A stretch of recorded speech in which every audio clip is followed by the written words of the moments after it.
बालमित्रांनो, कसे आहात सगळे? छान आनंदात आहात ना? बघा, तुम्हाला वेगवेगळ्या रंगांची, वेगळ्या-वेगळ्या आकारांची, वेगळ्या-वेगळ्या सुवासाची फुलं नक्कीच आवडत असतील, हो की नाही? फुलांचे आपण काय उपयोग करतो? आपण देवाला फुलं वाहतो, फुलांचे गजरे करतो, फुलांचे हार करतो किंवा बुकेमध्ये सजावटीसाठी सुद्धा आपण फुलं वापरतो. फुलं किती छान असतात की नाही? बघा, कोणतंही फूल बघितलं तरी आपल्याला किती छान, प्रसन्न, टवटवीत वाटतं, हो की नाही? आता बघा हां, तुम्हाला स्क्रीनवर काय दिसतंय? बघा बरं. बघा, आता ह्या चित्रामध्ये सुद्धा आपल्याला वेगवेगळ्या रंगांची, वेगळ्या-वेगळ्या आकारांची आणि वेगळ्या-वेगळ्या रंगछटा असलेली फुलं दिसतायत. बघा, काही गुलाबी आहेत, काही लाल रंगाची गडद आहेत, काही पिवळ्या रंगाची आहेत, हो की नाही? गुलाबी रंगामध्ये पण विविध छटा दिसतायत. काही आकाराने छोटी फुलं पण दिसतायत किंवा त्या कळ्या असतील, हो की नाही? आणि मध्ये-मध्ये हे छोटे-छोटे पांढरे-पांढरे तुरे पण दिसतायत, हो की नाही? किती छान दिसतात की नाही फुलं. त्यांच्याकडे पाहिलं कीच आपलं मन अगदी प्रसन्न होऊन जातं. बालमित्रांनो, तुम्ही कधी कल्पना केली आहे का, की जर का ही फुलं आपल्याशी बोलायला लागली तर?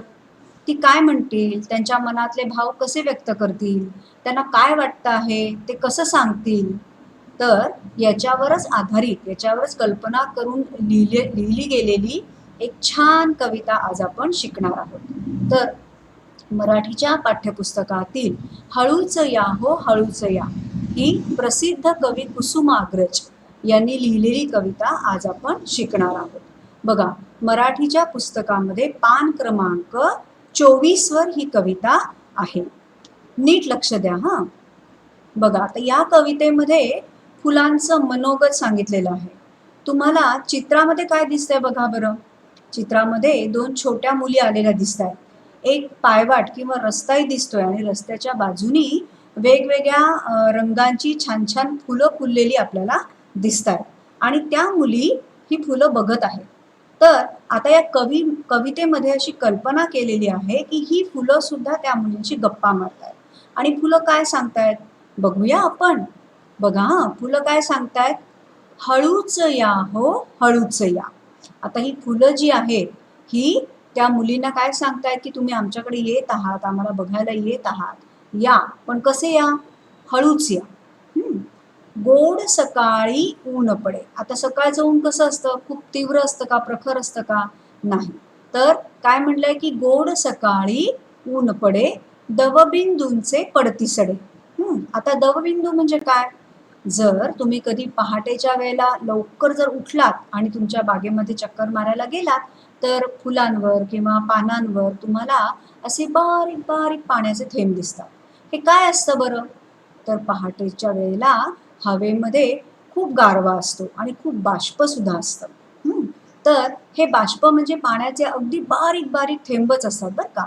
तर हेच थेंब आपल्याला झाडांच्या पानांवर किंवा फुलांवर दिसतात. या थेंबांनाच दवबिंदू असं म्हणतात. तर मग काय म्हणलंय, की गोड सकाळी ऊन पडे, दवबिंदूंचे पडती सडे. हां, तर ह्या दवबिंदूंचे जणू काही सडे सगळीकडे पडलेत. तुमची आई सकाळी उठल्यावर रांगोळी काढायच्या आधी अंगण झाडून घेत असेल आणि मग पाण्याचा छान सडा टाकत असेल, हो की नाही? पाण्याचा सडा का टाकतात? एक तर अंगण दिसतं पण छान, त्याच्यावर सडा टाकलेल्या भागावर रांगोळी काढली की रांगोळी छान दिसते आणि सगळ्यात महत्त्वाचं म्हणजे पाण्याचा सडा टाकल्यामुळे काय होतं, की धूळ जी आहे ना, ती खाली जमिनीवर बसते, धूळ उडत नाही. त्यामुळे सडा टाकला जातो. तर इथे काय म्हणलंय, कल्पना काय केली, की दवबिंदूंचे सडे पडलेत, म्हणजे सगळ्या फुलांवर, पानांवर इतके दवबिंदू आहेत, की जणू काही या दवबिंदूंचा सडाच पडलाय. कधी असतो हा सडा? तर सकाळी असतो. मग पुढे काय म्हणलंय, हिरव्या पानातून वरती येवोनी फुललो जगती. आता हे सगळं ती फुलं सांगतायत बरं का या मुलींना. तर ते काय सांगतायत, की आम्ही हिरव्या हिरव्या पानांमधून वरती आलो आणि या जगामध्ये छान फुललो आहे. मग पुढे काय म्हणलंय बघा, हृदये आमुची इवलीशी. इवलीशी म्हणजे लहान. आमची हृदय कशी आहेत? लहान आहेत. परी गंधाच्या मदिराशी. आता इथे परी या शब्दाचा अर्थ आहे पण. गंधाच्या म्हणजे काय, की सुगंधाच्या किंवा वासाच्या. मधी म्हणजे मध्ये.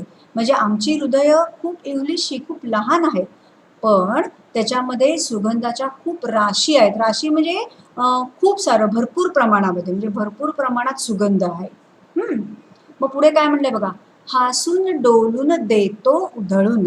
म्हणजे आम्ही हसतो, डोलतो आणि उधळून देतो. काय उधळून देतो? तर सुगंध. सुगंध यातो सेवाया. सेवाया म्हणजे काय? सेवन करा, म्हणजे सुगंधाचा आनंद घ्या. मग ती फुलं काय सांगतायत की आम्ही हसून डोलून हा जो सगळा सुगंध आहे तो आम्ही उधळून देत असतो. आणि त्याचा आनंद घेण्यासाठी तुम्ही या. पण कसे या? हळूच या, पण हळूच या. इतकं छान पहिलं कडवं आहे बघा. तर दुसऱ्या कडव्यामध्ये काय म्हणलंय बघा, कधी पानांच्या आड दडू. आड म्हणजे मागे, पानांच्या मागे, आणि दडू म्हणजे काय? लपून बसू. दडणे म्हणजे लपणे. तर आम्ही कधी पानांच्या मागे लपून बसतो. कधी आणू लटकेच रडू. लटकेच म्हणजे खोटं खोटं. कधी कधी आम्ही खोटं खोटं रडू. कधी वाऱ्याच्या झोताने. वाऱ्याची झुळूक. वारा येतो की नाही, त्यावेळेला बघा आपल्याला झाडांची पानं हलताना दिसतात, फुलं डोलताना दिसतात, गवताचे तुरे हलताना दिसतात, हो की नाही, वाऱ्यामुळे हलतात ते. तर कधी वाऱ्याच्या झोताने डोलत बसतो गमतीने. म्हणजे वारं आलं की आम्ही असे छान गमतीने डोलत डोलत बसतो. तऱ्हे तऱ्हेचे रंग किती अमुच्या या अंगावरती. अमुच्या, अमुच्या म्हणजे आमच्या. आमच्या अंगावरती हे तऱ्हे तऱ्हेचे म्हणजे वेगवेगळे किती रंग आहेत बघा. आता तुम्ही सुद्धा बघितलं असेल ना, की काही फुलं अगदी म्हणजे एकाच रंगाचे असतात. म्हणजे आता तगरीचं फुल आहे, पांढरं की पांढऱ्याच रंगाचं असतं. पण गुलाबाचं फुल तुम्ही कधी बघितलंय का? समजा गुलाबी रंगाचं गुलाबाचं फुल जरी असलं तरी त्याच्यामध्ये सुद्धा गडद लाल रंगाच्या छटा असतात. कधी कधी पिवळ्या रंगाच्या गुलाबात केशरी छटा असतात, हो की नाही. गोकर्णाचं फुल जर तुम्ही बघितलं असेल तर ते निळ्या रंगाचं फुल असतं, पण मधल्या भागात पिवळ्या रंगाची छटा असते. तर असं ते काय म्हणतात की तऱ्हे तऱ्हेचे रंग आमच्या अंगावरती आहेत, असं ती फुलं सांगतायत. निर्मल सुंदर अमुचे अंतर. निर्मल म्हणजे मळ नसलेले, निर्मळ. आमचं अंतर. अंतर म्हणजे काय? इथे पण अंतर या शब्दाचा अर्थ आहे मन. आमचं मन कसं आहे? निर्मळ आहे. आमच्या मनामध्ये कोणाही विषयी द्वेष, मत्सर, हेवा असं नाहीये. आमचं मन एकदम निर्मळ आहे. आम्ही सगळ्यांनाच एकसारखाच सुगंध देत असतो. या आम्हाला भेटाया. तुम्ही आम्हाला भेटायला या. हळूच या, पण हळूच या. पण कसे या? हळूच या. असे या कवितेत म्हणलं. काय म्हणलंय त्यांनी या दुसऱ्या कडव्यामध्ये, की कधी आम्ही पानांच्या आड दडून बसतो, कधी खोटं खोटं रडतो, कधी वाऱ्याच्या झोताने छान गमतीने डोलत असतो, आणि आमच्या अंगावरती वेगळे रंग आहेत. आमचं मन कसं आहे? निर्मळ आहे, सुंदर आहे, आणि मग तुम्ही आम्हाला भेटायला या, असं ही फुलं म्हणतात. छान आहे की नाही कविता? किती सुंदर कल्पना केली आहे बघा. फुलांचं मनोगतच याच्यात सांगितलंय, हो की नाही. चला, आता ही कविता कशी म्हणायची ते मी दाखवते.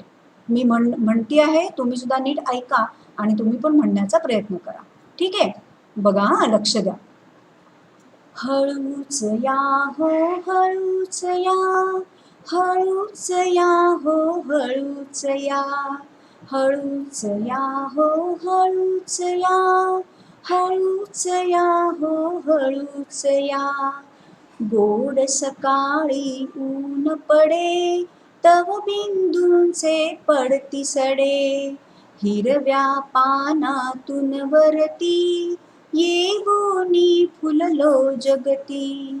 हृदये आमची इवलीशी, परिगंधाच्या मधिराशी, हासून डोलून देतो उधळून, सुगंध यातो सेवाया. हळूच या, पण हळूच या, हळूच या हो, हळूच या, हळूच या हो, हळूच या. कधी पानांच्या आड दडू, कधी आणू लटकेच रडू, कधी वाऱ्याच्या झोताने डोलत बसतो गमतीने. तऱ्हे तऱ्हेचे रंग किती आमुच्या या अंगावरती. निर्मल सुंदर आमुचे अंतर, या आम्हाला भेटाया. हळूच या, पण हळूच या, हळूच या हो हळूच या, हळूच या हो हळूच या. छान आहे की नाही कविता? तुम्हाला ऐकायला कशी वाटली? आता तुम्ही सुद्धा ही कविता चालीत म्हणण्याचा प्रयत्न करा. आणि कोणती कविता किंवा गाणं आपण छान चालीमध्ये लयीमध्ये म्हणलं ना की मग ते लवकर पाठ होतं. आलं लक्षात? आता कविता तर आपण शिकलो. या कवितेमध्ये जे शब्दार्थ आहेत, समानार्थी आहेत आणि विरुद्धार्थी शब्द आहेत ते आपण आता बघूया. बघा स्क्रीनवर तुम्हाला शब्दार्थ दिसत आहेत, हो की नाही? तुम्ही काय करायचंय? तुमच्या क्लासवर्कच्या वहीमध्ये शब्दार्थ, समानार्थी आणि विरुद्धार्थी शब्द लिहून घ्यायचे आहे. ठीक आहे? वरती तारीख टाकायची आहे, कवितेचं नाव लिहायचंय, हळूच या हो हळूच या. कवींचं नाव लिहायचंय, कवी कुसुमाग्रज, आणि मग हे शब्दार्थ लिहायचे आहे. लक्ष द्या हा. अमुची, अमुची म्हणजे आमची. परी, परी म्हणजे पण. मधी, मधी म्हणजे मध्ये. आड, आड म्हणजे मागे. दडणे, दडणे म्हणजे लपणे. लटकेच, लटकेच म्हणजे खोटे. अंतर, अंतर म्हणजे मन. आलं लक्षात? नीट लक्ष देऊन हे शब्द वाचा आणि ते तुमच्या क्लासवरच्या वहीमध्ये लिहून घ्या. आता शब्दार्थ झाले की एक ओळ सोडून द्यायची आणि मग पुढे काय लिहायचंय आपल्याला? बघा विरुद्धार्थी शब्द. सकाळच्या विरुद्ध संध्याकाळ आणि सुगंधच्या विरुद्ध दुर्गंध. लक्षात ठेवा बरं का. सकाळी असा जर शब्द असेल तर आपण विरुद्धार्थी शब्द लिहिताना संध्याकाळी असं लिहायचं हा. आता हे विरुद्धार्थी शब्द लिहून झाले की पुन्हा एक ओळ सोडायची आणि मग समानार्थी शब्द लिहायचे. लक्ष द्या. बघा सकाळला समानार्थी शब्द आहे प्रभात. गंधला समानार्थी शब्द आहे वास. सुगंधला समानार्थी शब्द आहे सुवास. सुगंध म्हणजे काय? चांगला गंध, चांगला वास. हा, त्याला समानार्थी शब्द आहे सुवास. वाराला समानार्थी शब्द आहे पवन किंवा वात. आता तुमच्या एक गंमत लक्षात आली का? विरुद्धार्थी शब्दांमध्ये पण सुगंध दिलाय आणि त्याच्या विरुद्धार्थी शब्द काय आहे? दुर्गंध. सुगंध म्हणजे चांगला वास आणि दुर्गंध म्हणजे वाईट घाणेरडा वास. पण समानार्थी शब्दामध्ये सुगंधाला समानार्थी शब्द काय आहे? सुवास. आलं लक्षात? तर हे सगळे शब्द तुम्ही तुमच्या क्लासवरच्या वहीमध्ये लिहायचं. आता आजचा तुमचा गृहपाठ काय आहे बघा. गृहपाठ, हळूच या हो हळूच या ही कविता लिहा. ही कविता तुम्हाला आधी पाठ करायची आहे आणि छान अक्षरामध्ये गृहपाठाच्या वहीमध्ये लिहायची आहे. गृहपाठाच्या वहीत लिहिताना सुद्धा बघा, आता कविता बघा तुम्हाला दाखवते कशी लिहायची आहे.